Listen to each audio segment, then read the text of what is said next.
Now, before we start on the Grimm fairy tales, I need to tell you about me and Grimm's fairy tales collections. I have no less than 4 different collections of Grimm's fairy tales. I have a standard penguin one, just the standard cheap ones you get at every bookshop in the world. Um, I have a beautiful, large, gorgeous illustrated version that I thought about using that version, but then I realized that I didn't want to leave it on the desk and I would have to dig it out every single time. And also, it's really big and heavy. So I'm not going to use that one, although I might show it to you at some point. Then I have another complete edition, which is like this thick, and also has illustrations in it. It's not as lush as the first one, but it is also pretty large and heavy. And then I have this one, which is a collection of Grimm tales, kind of retold, written out by Philip Pullman. If you don't know who Philip Pullman is, he is an excellent children's book writer. He wrote the Golden Compass. Those books, His Dark Materials, that's what the series is called, the His Dark Materials books, which are beautiful. If you've never read them, you should.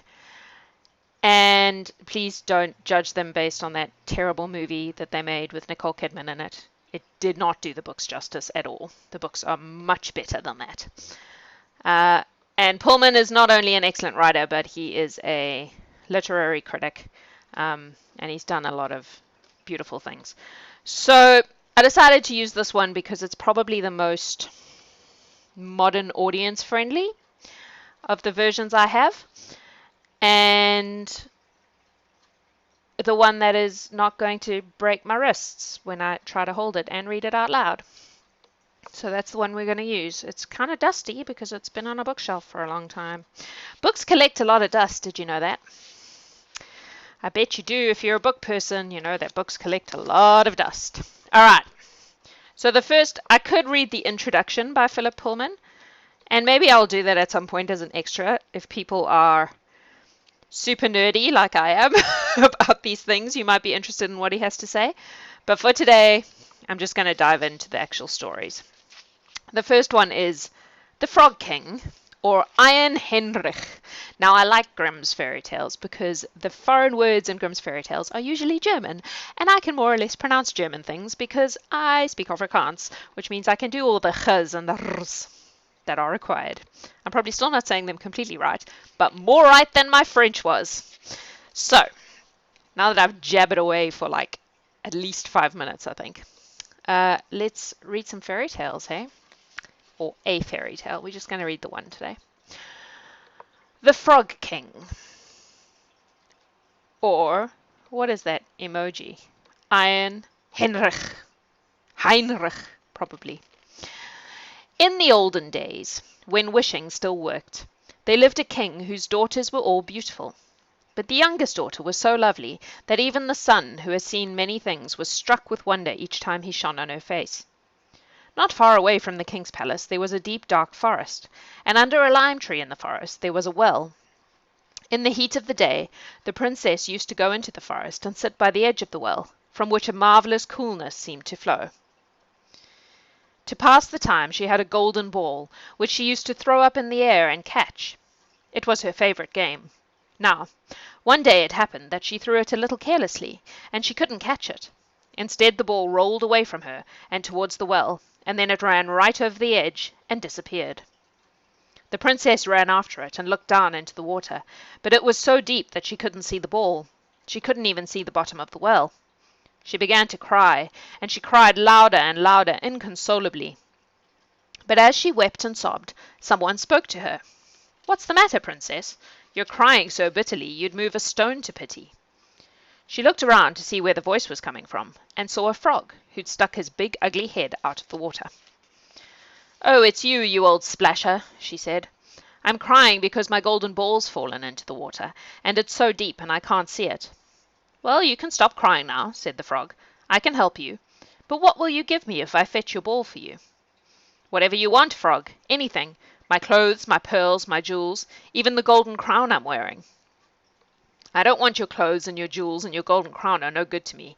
But if you love me, and take me as your companion and your playmate, If you let me sit next to you at the table and eat from your dish and drink from your cup and sleep in your bed, then I'll dive down and bring up your golden ball." The princess thought, "What is this stupid frog saying? Whatever he thinks, he'll have to stay in the water where he belongs. Perhaps he can get my ball." But of course she didn't say that. Instead she said, "Yes, yes, I'll promise you all of that if you just bring me my ball."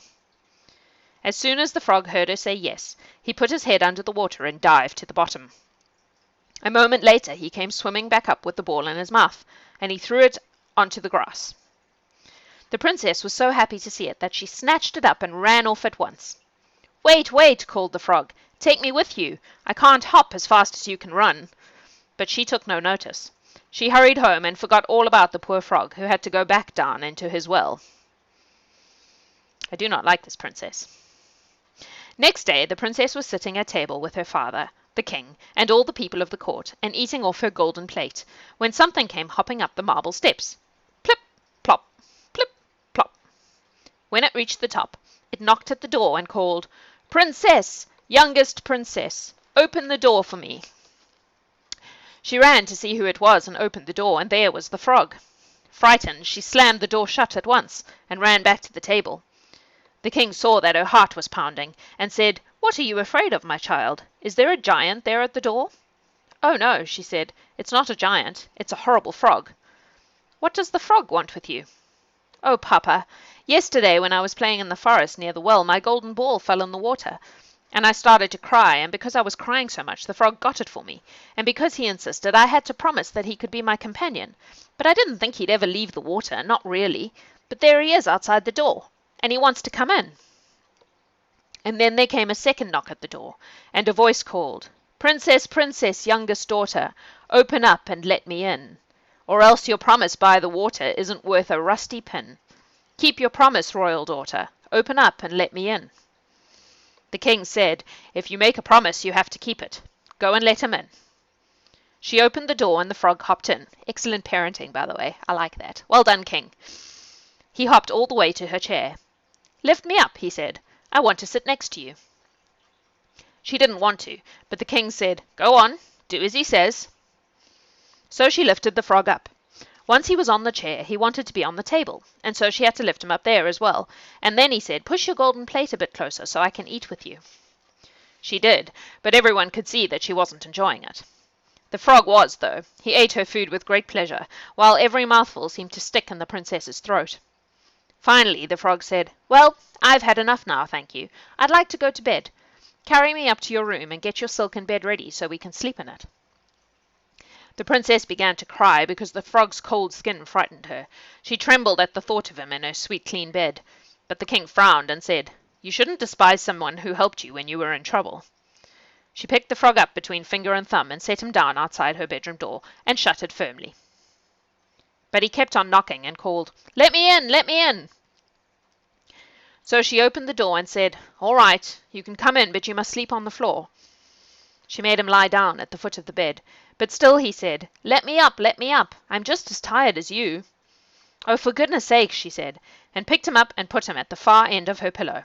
"Closer, closer," he said, but that was too much. In a flash of anger she scooped up the frog and threw him against the wall, but when he fell back into the bed, what a surprise! He wasn't a frog any more. In fact, he'd become a young man, a prince, with beautiful smiling eyes.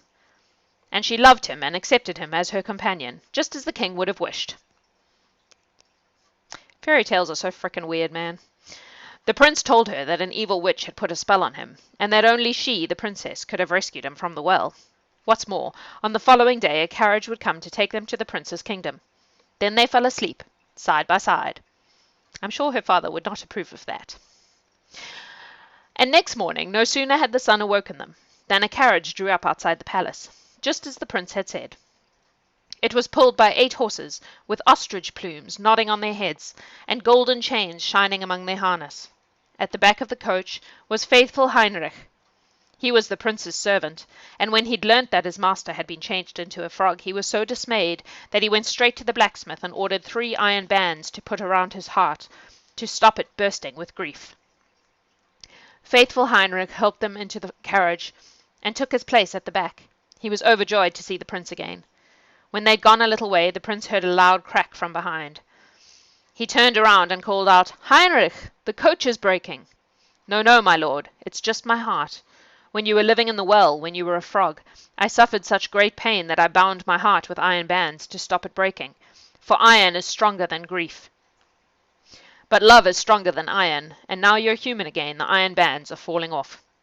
And twice more they heard the same cracking noise, and each time they thought it was the carriage, but each time they were wrong.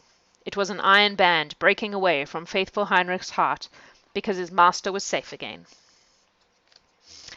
The end. So, I reckon that the prince would do better with Heinrich than with that selfish ass princess who doesn't keep her promises. I'm just saying.